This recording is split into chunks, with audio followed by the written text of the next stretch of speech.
Hi, everybody. My name is Jessica Elsass. Thank you for joining me today. I am waiting in my car again for my children to get off the school bus. And I wanted to cover one of the aspects of the five love languages today.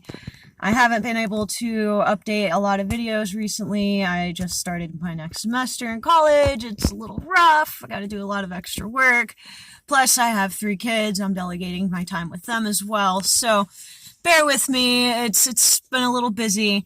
So today, my video, what I wanted to talk about was one of the first love languages that people can have in a relationship. It is words of affirmation. Now, words of affirmation can be words of praise or words of appreciation that you show somebody, or maybe somebody shows you and it makes you feel great. It fills up your love tank. That's what all this is about, is understanding the way that people can communicate the ways that they care. And one of the big ones is words of affirmation. Sometimes in relationships, people don't realize that it matters to somebody else because it's not their love language.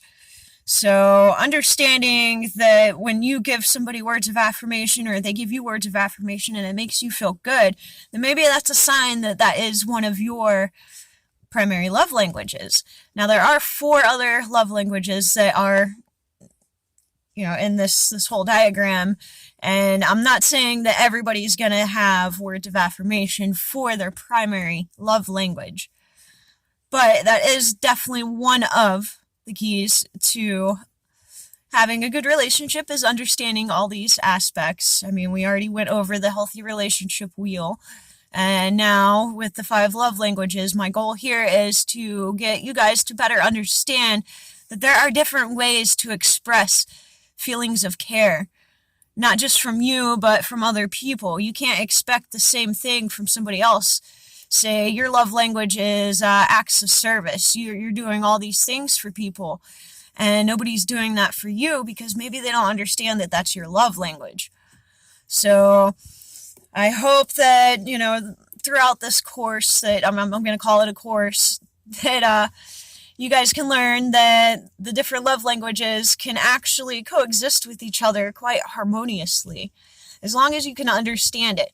Now, with words of affirmation, somebody who that's their primary love language, it can actually be detrimental if they receive words of, like, I'm ashamed of you. I can't believe you did that. How could you? What were you thinking? Those kind of words to somebody whose primary love language is words of affirmation will actually cut deeper than, saying, I guess actions or not getting gifts. For somebody whose primary love language is words of affirmation, that kind of negativity will actually eat away at their self-esteem, their self-worth, and in turn, it may make them shut down to you. So if you know somebody whose primary love language could possibly be words of affirmation, you may want to be a little bit more careful with how you talk about things with them. Instead of saying, you did this, you did that, okay, you made me feel like this, I feel like this when you do that. That's a lot better for somebody who has that words of affirmation love language when there's a problem in a relationship that you guys have between each other, to discuss things with I feel statements instead of you did this, you did that, you're such a that. Using derogatory comments aren't really helpful in any situation or any relationship in general. It doesn't matter what your primary love language is, but it seems that with the words of affirmation, when you use those negative comments, they cut deeper, and it ends up creating a barrier with that person who received those negative comments. And then in turn, they will not be as open with you, or maybe vice versa. Maybe you're the one with the primary love language of words of affirmation who received these negative comments. So in turn, it makes you want to shut down. But the thing is, with words of affirmation and the love language, it's really good to show appreciation and gratitude towards anyone, even if that isn't their primary love language.